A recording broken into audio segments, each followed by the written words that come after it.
The first signs of change appeared long before the Johnson family realized anything extraordinary had happened.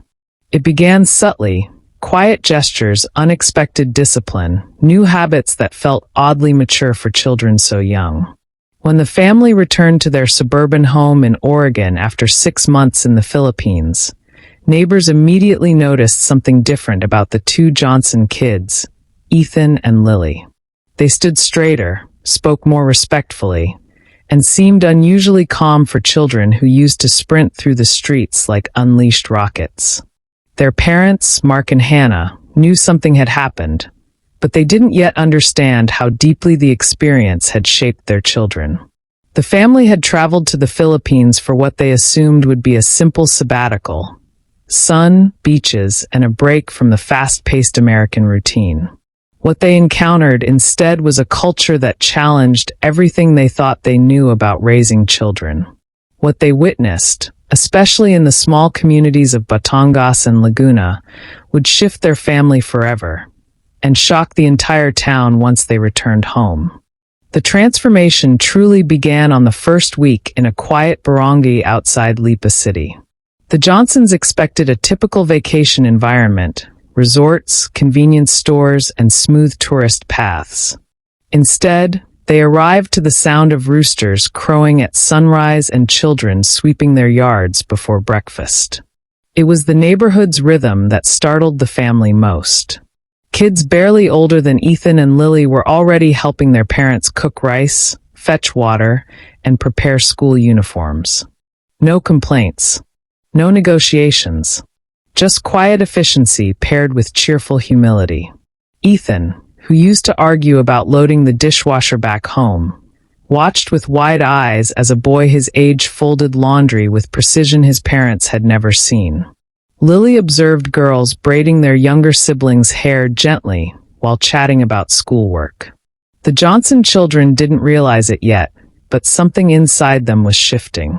They were witnessing responsibility practiced not as a punishment, but as a natural part of daily life. A revelation that would soon redefine their own behavior in ways their parents hardly believed possible. Mark and Hannah were stunned by how quickly the kids adapted to their surroundings. Within days, Ethan began waking up earlier, mirroring the local boys who started their mornings with chores before heading to school. Lily, who at home complained about making her bed, began tidying up without being asked, carefully arranging pillows, just as she saw Filipino children do. Their parents exchanged curious glances. This wasn't the behavior they knew. And it wasn't just the chores. The children were absorbing the warmth of Filipino hospitality. Every household they visited welcomed them with food, laughter, and generosity that felt almost overwhelming. One evening, while sharing pancit and grilled fish with neighbors, Lily leaned close to her mother and whispered, "Why is everyone so kind?" That moment struck Hannah deeply.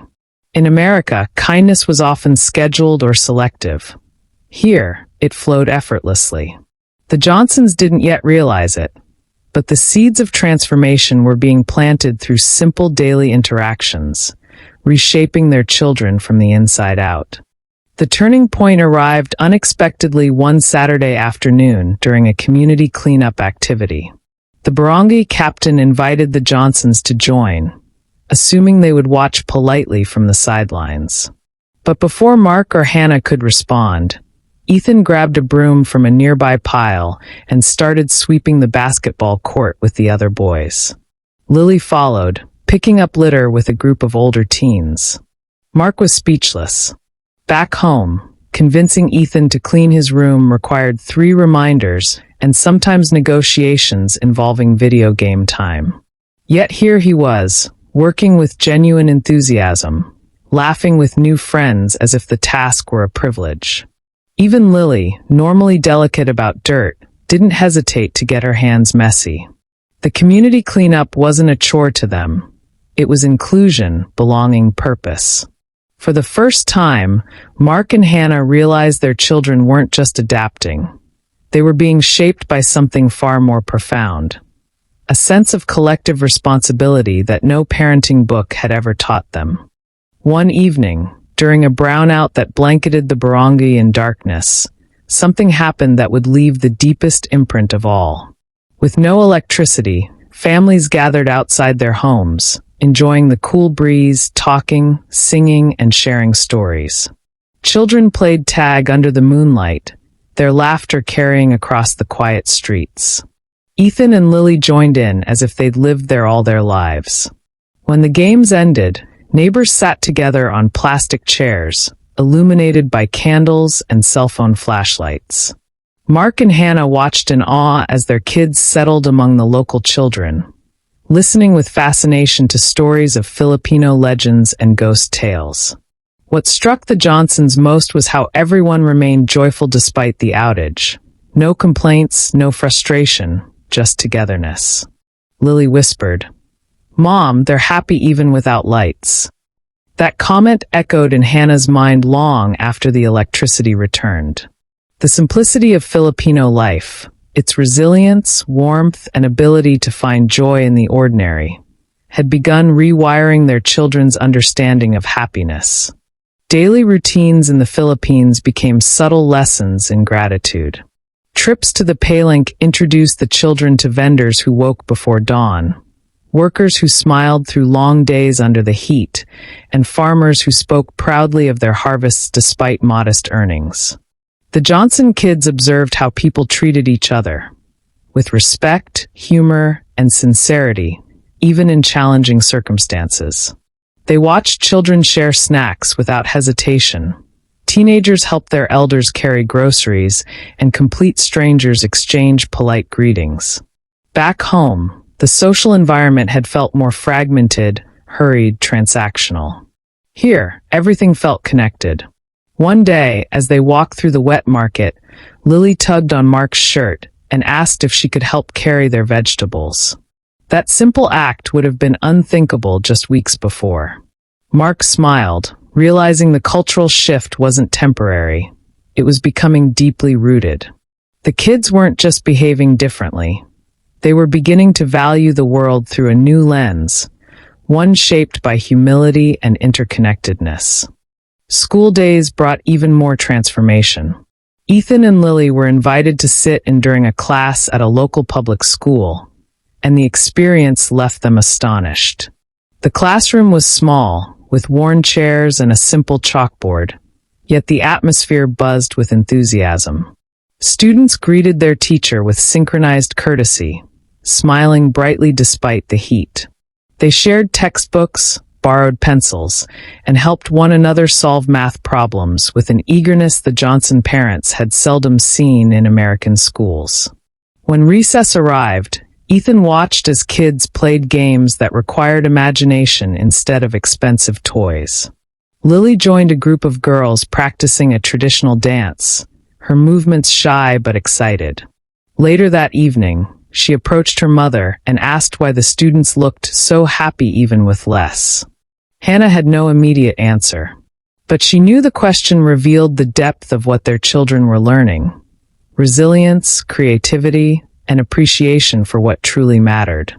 As the weeks passed, the Johnson children developed friendships that penetrated deeper than typical vacation acquaintances. They bonded with siblings Miguel and Ana, who lived down the street with their extended family. The Filipino siblings introduced Ethan and Lily to everyday life in the barangay, fetching water, feeding chickens, preparing merienda, and helping their grandmother sort dried fish for the next morning's market run. With every visit, the Johnsons witnessed something extraordinary. Their children weren't just participating, they were eager to help. One morning, Ethan insisted on waking early to accompany Miguel on a small errand for his grandmother. When he returned, he proudly carried a bundle of hot pandesal for the family's breakfast. Mark raised an eyebrow in disbelief. Ethan had never voluntarily handled any morning task back home. The influence of Filipino culture was becoming undeniable. Their children were absorbing values that no amount of parenting lectures had ever successfully instilled: responsibility, empathy, and the joy of serving others. One unforgettable afternoon, the Johnsons were invited to a birthday celebration in the neighborhood. Filipino birthdays, as they quickly learned, were less about lavish decorations and more about community. Tables filled the street, neighbors brought homemade dishes, and a karaoke machine stood proudly at the center. Ethan and Lily threw themselves into the festivities, dancing, singing, and playing games with fearless enthusiasm. Hannah noticed how gently the older children treated the younger ones, guiding them with patience and laughter. At one point, Lily helped a toddler climb onto a chair, steadying her with a kind firmness that surprised her mother. Ethan, meanwhile, helped distribute plates, something he wouldn't have volunteered for at family gatherings back in Oregon. But here, surrounded by warmth and generosity, their children learned that celebration wasn't just about receiving, it was about sharing. That night, as they walked home under strings of dim lanterns, Mark whispered to Hannah, "I don't recognize our kids, and I mean that in the best way." The deeper shift became clear one quiet evening when the family visited a nearby fishing village. There, they watched fishermen repair nets by hand, their fingers calloused but steady. Children sat beside their fathers, learning skills that had been passed down through generations. Ethan observed them silently, fascinated by how involved and purposeful the children were. Later that night, he asked his father why American kids didn't learn these kinds of hands-on skills. Mark didn't have a simple answer. Lily, meanwhile, sat beside a group of girls who taught her how to weave simple palm leaf toys. The girls laughed with her, not at her, even when her first attempts fell apart. The kindness struck Lily deeply. As the sun set, casting a warm gold across the water, the Johnson children talked excitedly about everything they'd seen. Their parents listened in amazement. The Philippines was teaching their children lessons they didn't even know they needed, about patience, craftsmanship, and the pride that comes from contributing to a community. The children's newfound maturity became undeniably clear when a sudden monsoon storm hit while the family was staying in Batangas. Strong winds shook the windows, rain hammered the roof, and the power flickered out yet again. While Mark and Hannah expected panic, the kids surprised them. Ethan grabbed a flashlight without being told, checking if Lily was okay.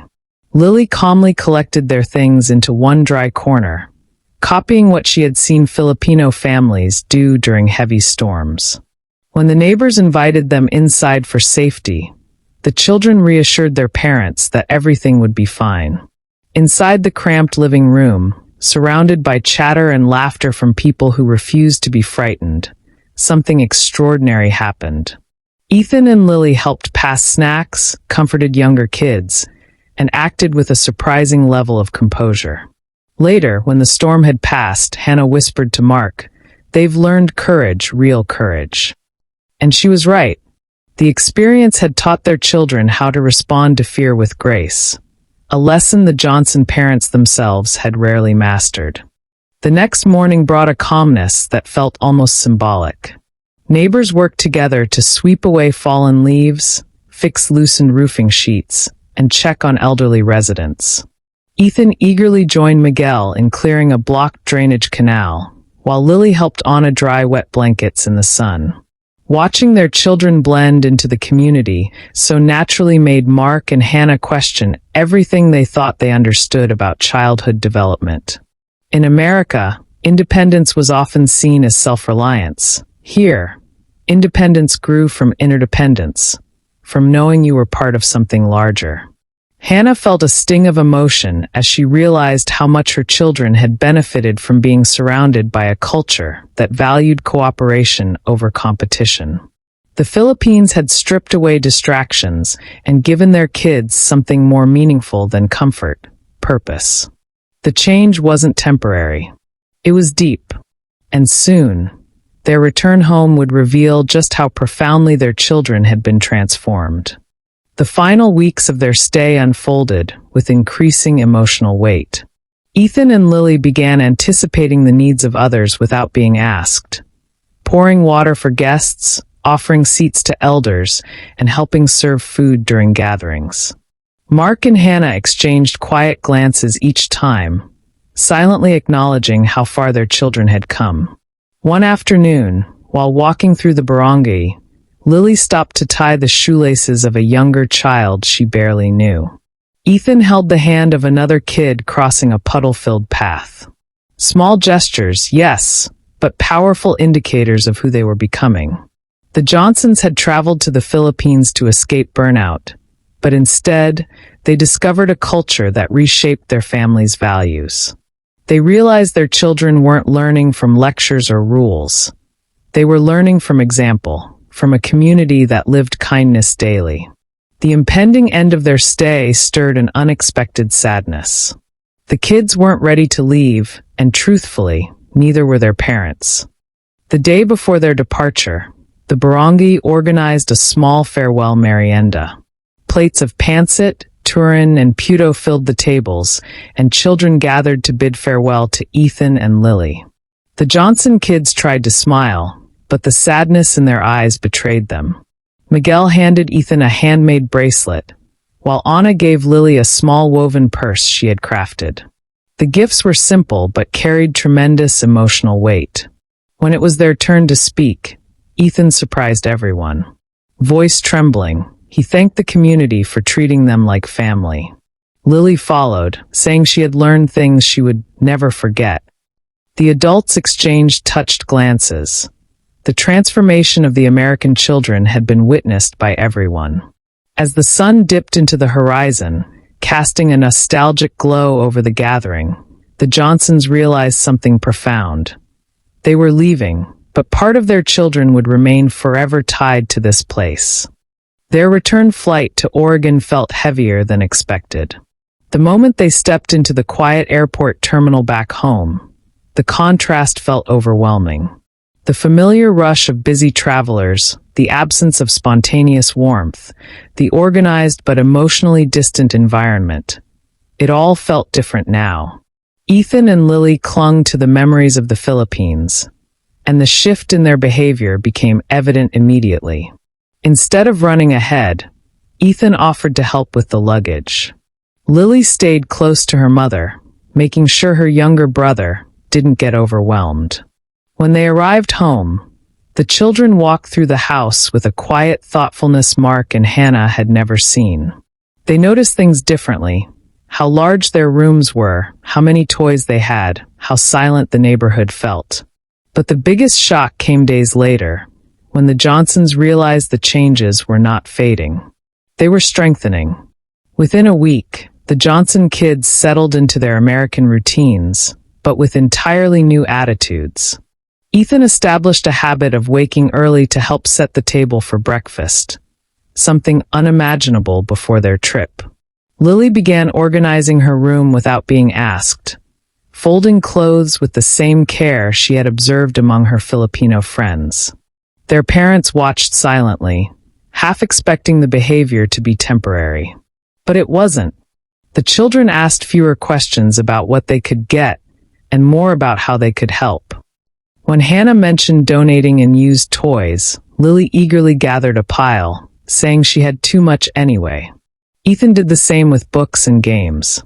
Their teachers at school soon contacted the Johnsons, curious about the sudden maturity they observed. Ethan helping classmates without being prompted, Lily comforting upset students with calm, gentle words.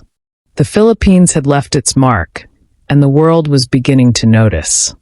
The transformation reached a new level when Mark invited friends over for a backyard barbecue. Typically, Ethan and Lily would disappear into their rooms or play noisily with other kids. Instead, they stayed close, helping set the table, offering drinks, and greeting guests with unusual politeness. Mark's friends exchanged surprised looks, whispering to him, "What happened to your kids?" The Johnson parents smiled awkwardly at first, unsure how to explain what the Philippines had done.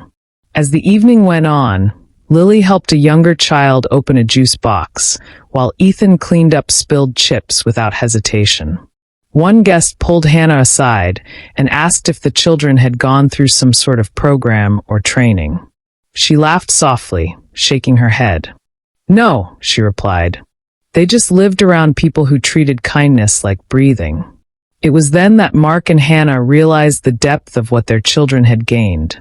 Not just manners, but genuine empathy, and a sense of responsibility they hadn't known how to instill themselves. Months passed, and the Johnson kids continued to embody the values they learned abroad.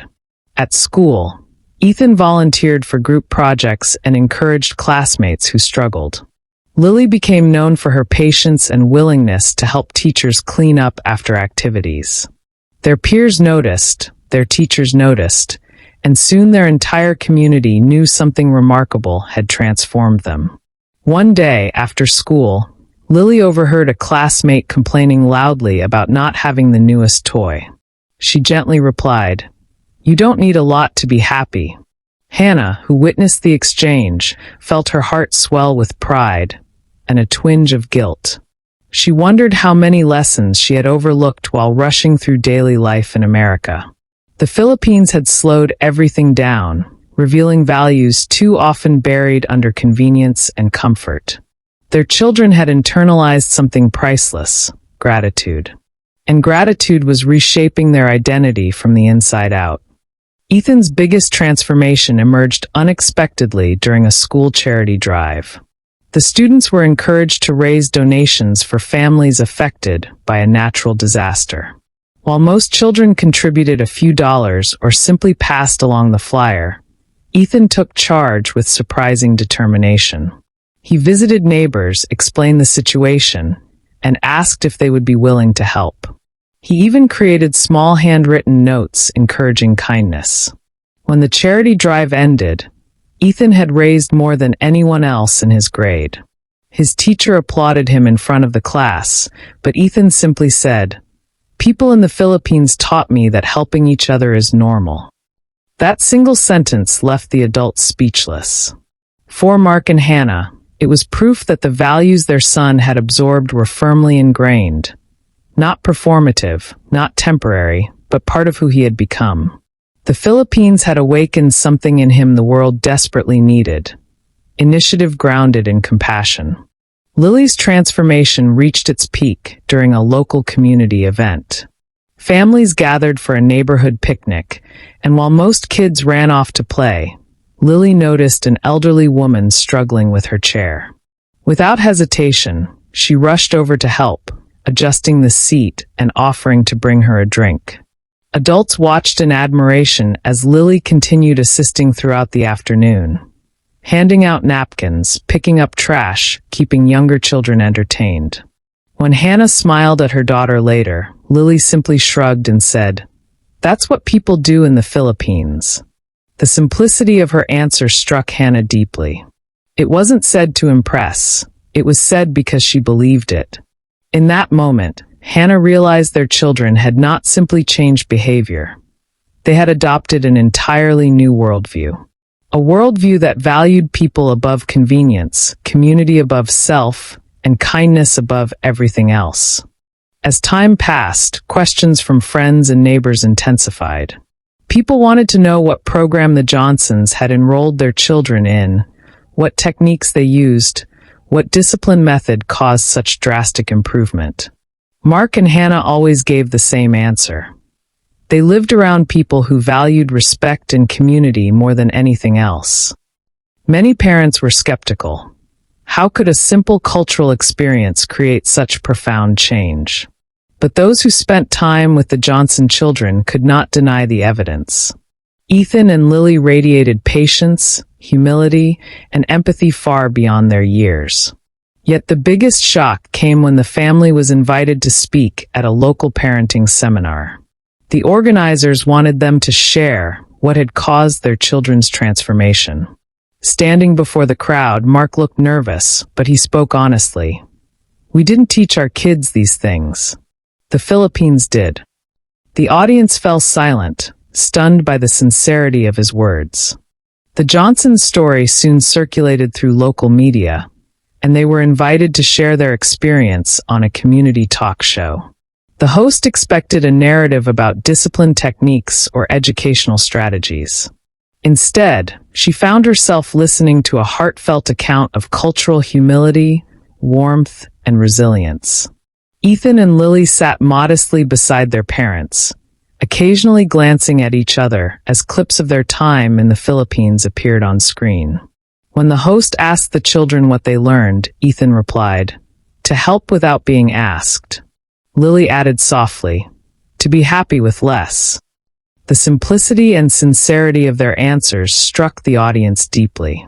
Soon, viewers began discussing how cultural immersion, not strictness or structure, had shaped the Johnson children. Surprisingly, many families became curious about the Philippines, wanting their own children to learn the values that had transformed Ethan and Lily. Despite the growing attention, the Johnsons remained grounded. They insisted that the transformation wasn't about exotic travel or privilege. It was about exposure to a community that lived in unity. Meanwhile, Ethan and Lily continued practicing what they learned. During winter, they helped shovel snow from neighbors' driveways without being asked. They volunteered at local events, helped organize books at the library, and even initiated a small project at school to encourage acts of kindness. Their peers began following their example. Teachers noticed a shift in classroom behavior, not just from the Johnson kids, but from those who admired them. The influence had begun to spread. And though Ethan and Lily never sought credit, their actions created a ripple effect that reached far beyond their family. The Philippines had planted seeds that were now growing in an entirely different culture, one small gesture at a time. One evening, months after their return, Mark sat with Ethan on the porch as the sun dipped behind the houses. He asked his son what he missed most about the Philippines. Ethan didn't hesitate. "People don't rush there," he said. "They look at you when they talk. They don't try to finish quickly." Mark felt a pang in his chest. He realized his son had noticed something many adults never do. When he asked Lily the same question later, she replied, "Everyone shares, even if they don't have much." These answers weren't just observations, they were reflections of internal growth. The Philippines had taught their children emotional intelligence, gratitude, and a deeper understanding of human connection. That night, Mark and Hannah talked for hours about how their 6 months abroad had quietly rewritten the foundation of their family's values. The Johnsons decided they wanted to give something back to the place that had given them so much. They organized a small fundraising project to support a public school in Batangas. Ethan and Lily eagerly participated, writing handmade thank you notes, collecting school supplies, and creating posters to explain why the project mattered. When they shipped the packages overseas, the family felt a surge of fulfillment. A few weeks later, they received photos from the school. Smiling children holding the supplies, teachers expressing heartfelt thanks. Lily burst into tears upon seeing the images. Ethan quietly whispered, "I miss them." Mark and Hannah knew then that the Philippines would remain part of their children's lives forever. Not as a memory, but as a guiding influence. The story could have ended there, but something even more extraordinary happened. Inspired by the Johnson children, several families in their community began implementing cultural exchange activities, inviting international students, and encouraging their children to learn from diverse cultures. Some even planned trips abroad focused on values immersion rather than tourism. The Johnsons had unknowingly sparked a movement. Teachers incorporated global empathy lessons in class, and the local parenting seminar invited Filipino community leaders to speak about cultural values. The ripple effect kept spreading, all because 2 American children spent a few months in a place that taught through example. Mark and Hannah marveled at how life had unfolded. They had not expected transformation, much less inspiration for an entire town. As the years passed, Ethan and Lily remained deeply connected to their experience. They continued writing letters to Miguel and Anna, exchanging stories about school, friends, and family life. When the Johnson kids reached their teenage years, they still carried the same humility and empathy they had learned in the Philippines. Ethan joined a volunteer club, while Lily became a peer mediator known for her gentle way of resolving conflicts.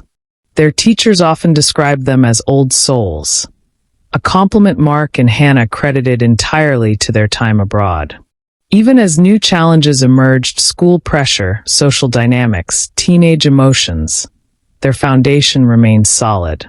They approached life with balance and gratitude, never losing the lessons that had shaped them so young. When Ethan turned 17, he was assigned a class project about a place that changed his life. Without hesitation, he chose the Philippines. As he presented photos, stories, and memories, his classmates were moved by his sincerity. He spoke not about beaches or vacations, but about values, community, and kindness. Meanwhile, Lily, now 15, joined a cultural exchange club and began planning a return visit to Batangas. She wanted to volunteer at the same school that had welcomed them years ago. Mark and Hannah supported their children wholeheartedly, grateful that the lessons from their past continued to shape their future. The Philippines was no longer just a destination. It was a compass guiding their children's character. Finally, after years of anticipation, the Johnsons returned to the Philippines for a short visit. Ethan and Lily were older, taller, and more mature, but the moment they stepped into the familiar barangay, everything felt unchanged. Miguel and Anna, now teenagers too, ran toward them with the same joyful energy. The reunion brought tears to everyone's eyes. For days, the families relived memories, shared meals, and exchanged stories about the years that had passed.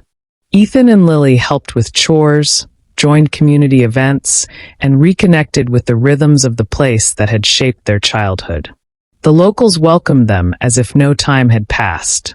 The Johnson parents watched with full hearts, realizing their children had not only remembered their values, they had expanded them. On their last night in the Philippines, the Johnson family sat outside under a sky full of stars, listening to faint laughter from nearby homes. Mark turned to his children and asked what they had learned most from this place. Ethan replied, "That helping people makes life better." Lily, her eyes glistening, added, "And that happiness isn't about things, it's about people." Hannah wiped a tear, overwhelmed by how deeply their children understood what took years for many adults to grasp. As they prepared to leave the next morning, the Johnsons felt a sense of peace. Their journey had begun as an escape from stress, but it had become something far greater, a transformation rooted in the heart of Filipino culture. And as they boarded their plane, they knew one truth with absolute certainty. The Philippines had changed their children forever, and the world was better for it.